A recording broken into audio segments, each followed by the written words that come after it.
Hello दोस्तों, नमस्कार। आप सभी लोग स्वस्थ हों, सुखी हों, इसी कामना के साथ वीडियो की शुरुआत करते हैं। और आज का हमारा टॉपिक होने वाला है हनुमान जी कैसे बने भगवान श्री राम से के श्रेष्ठतम सेवक। तो चलिए इस स्टोरी के माध्यम से सुनते हैं। एक बार सुमेरु पर्वत पर सभी संतों की सभा का आयोजन हुआ। केतर देश के राजा सुकंत भी उसी सभा में सभी संतों का आशीर्वाद लेने जा रहे थे। रास्ते में उन्हें देवर्षि नारद मिले। राजा सुकंत ने उन्हें प्रणाम किया।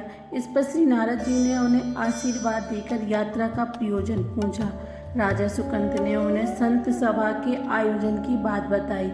इस पर नारद मुनि ने कहा, अच्छा है, संतों की सभा में जरूर जाना चाहिए। ऐसा कहकर सुकंत को जाने का आदेश दिया। सुकंत जैसे ही सभा में जाने के लिए प्रस्थान करने लगे, वैसे ही नारद जी ने उन्हें आवाज़ दी। इसके बाद कहा कि जिस सभा में जा रहे हो उसमें सभी को प्रणाम करना, लेकिन ऋषि विश्वामित्र का अभिवादन बिल्कुल भी मत करना। इस पर सुकंत ने पूछा कि यह तो उचित नहीं है। तब श्री नारद जी ने कहा कि तुम भी राजा हो, वह भी पहले राजा ही थे, अब संत हो गए हो, मत करना प्रणाम। राजा सुकंत ने ठीक वैसा ही किया। सभा के समाप्त होते ही विश्वामित्र जी श्री राम से मिलने पहुंचे। वहां पहुंचकर उन्होंने बताया कि उनका अपमान हुआ है। वह इसे भूल भी जाते, लेकिन यह तो संत परंपरा का अपमान है। राम जी ने पूछा, गुरु जी क्या हुआ?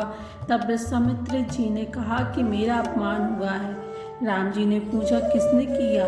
तब विश्वामित्र जी ने पूछा कि जानकर करोगे भी क्या? इस पर श्री राम जी ने कहा कि गुरु जी, आपके चरणों की सौगंध लेकर प्रतिज्ञा करता हूँ, जो सिर आपके चरणों में नहीं झुका उसे काट दिया जाएगा। कल सुबह मैं उसका वध करूँगा। श्री राम की इस सौगंध का जैसे ही राजा सुकंत को पता चला, वह नारद मुनि को ढूंढने लगे। काफ़ी देर तक वह परेशान रहे, लेकिन नारद मुनि उन्हें मिल ही नहीं रहे थे। व्याकुल होकर जब वह रोने लगे, तब नारद जी प्रकट हुए।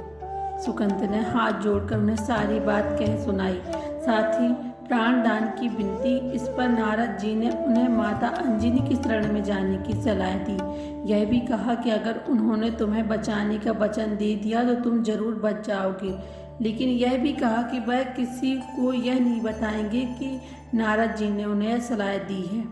राजा सुकंत के रोने की आवाज़ सुनकर माता अंजनी बाहर पहुंची। तब उन्होंने कहा कि माता मुझे बचा लें, अन्यथा विश्वामित्र जी मुझे मार डालेंगे। इस पर माता अंजनी ने सुकंत को उसके प्राण बचाने का वचन दिया।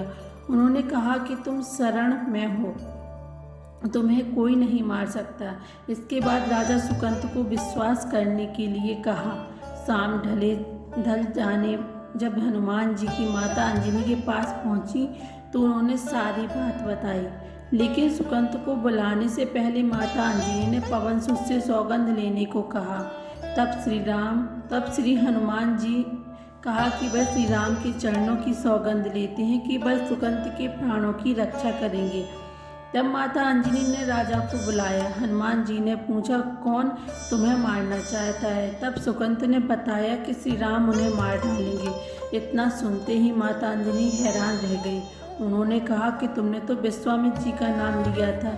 तब राजा ने कहा कि नहीं, वह तो मरवा डालना चाहते हैं, लेकिन मारेंगे तो श्री राम ही ना। हनुमान जी ने राजा सुकंत को उनकी राजधानी में छोड़ा और श्री राम के दरबार में पहुँचे।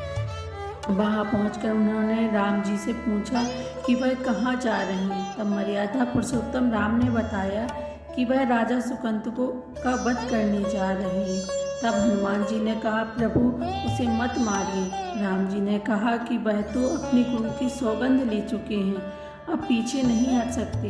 हनुमान जी ने कहा, प्रभु मैंने उसके प्राणों की रक्षा के लिए अपने इष्ट देव यानी कि आपकी सौगंध ली है। तब हनुमान जी राजा सुकंत को लेकर पर्वत पर पहुँचे और राम नाम का कीर्तन करने लगे। उधर राम जी राजा सुकंत को मारने के लिए उसकी राजधानी पहुँचे, लेकिन वह नहीं मिले, तो वह उन्हें ढूंढते हुए पर्वत पर पहुँचे। वहाँ हनुमान राम मंत्र का जाप कर रहे थे। राम जी को देखते ही सुकंत डर गए। उन्होंने कहा कि अब तो राम जी उसे मार ही डालेंगे। वह बार बार हनुमान जी से पूछता कि वह हम बच पाएंगे ना। तब उन्होंने कहा कि राम मंत्र का जप करते रहो और निश्चित रहो, भगवान नाम पर पूरा भरोसा रखो। लेकिन वह काफ़ी डरे हुए थे, तो हनुमान जी ने सुकंत को राम नाम मंत्र के घेरे में बिठा दिया। इसके बाद राम नाम जपने लगे। राम जी ने राजा सुकंत को देखकर जब बाण चलाना शुरू किया तो सारे बाण राम नाम के मंत्र के आगे विफल हो जाते। राम जी हताश हो गए कि क्या करें। यह दृश्य देखकर श्री लक्ष्मण जी को लगा कि हनुमान जी भगवान राम को परेशान कर रहे हैं, तो उन्होंने स्वयं ही हनुमान जी पर बाण चला दिया। लेकिन यह क्या, उस बाण से हनुमान जी की बजाय श्री राम मूर्छित हो गए। यह देखते ही लक्ष्मण जी दौड़ पड़े और देखते हैं कि बाण तो हनुमान जी पर चलाया था, लेकिन मूर्छित राम जी कैसे हो गए। तब उन्होंने देखा कि पवनसुत के हृदय में तो श्री राम बसते हैं। राम जी जैसे ही होश में आए वह हनुमान जी की ओर दौड़े। उन्होंने देखा कि उनकी छाती से रक्त बह रहा है। वह हनुमान जी का दर्द देख नहीं पा रहे थे। वह बार बार उनकी छाती पर हाथ रखते और आंखें बंद कर लेते। पवनसुत को होश आया तो उन्होंने देखा कि श्री राम जी आंख बंद करके हनुमान जी की छाती पर बार बार हाथ रखते हैं, फिर हनुमान जी के सिर पर हाथ फेरते हैं। तब पवनसुत ने सुकंत को पीछे से निकाला और उसे अपनी गोद में बिठा लिया। तभी राम ने फिर से हनुमान जी के माथे पर हाथ फेरा, लेकिन इस बार वह पवनसुत की जगह राजा सुकंत थे। राजा जी मुस्कुराए और हनुमान जी बोल उठे कि नाथ, अब तो आपने इसके सिर पर हाथ रख दिया है, अब तो सब कुछ आपके हाथ में है, इसकी मृत्यु भी और जीवन भी। आप भी सुकंत के जीवन की रक्षा करें। राम जी ने हनुमान जी से कहा कि जिसे तुम अपनी गोद में बिठा लो, उसे सिर पर तो मुझे हाथ रखना ही पड़ेगा, लेकिन गुरु जी को क्या जवाब देंगे। तभी हनुमान जी को विश्वामित्र जी सामने आते दिखाई पड़े। उन्होंने राजा सुकंत से कहा कि जाओ, तब प्रणाम नहीं किया था तो क्या हुआ, अब कर लो। राजा ने दौड़कर विश्वामित्र जी का अभिवादन किया।